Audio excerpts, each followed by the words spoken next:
சொல்லுக்கும் அர்த்தத்துக்கும் தூரங்கள் கிடையாது. சொல்லாத காதல் எல்லாம் சொர்க்கத்தில் சேராது.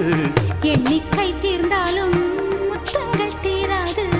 எண்ணிக்கை பார்த்தாலே முத்தங்கள் ஆகாது. அனுபவமோ என் வீட்டு தோட்டத்தில் பூவெல்லாம் கேட்டுப்பார். என் வீட்டு ஜன்னல் கம்பி எல்லாமே கேட்டுப்பார். என் வீட்டு தென்னங்கீற்றை இப்போதே கேட்டுப்பார். என் நெஞ்சை சொல்லுமே. உன் வீட்டு தோட்டத்தில் பூவெல்லாம் கேட்டுப்பார். உன் வீட்டு ஜன்னல் கம்பி எல்லாமே கேட்டுப்பார். உன் வீட்டு தென்னங்கீற்றை ஒவ்வொன்றாய் கேட்டுப்பார். என் பேர் சொல்லுமே.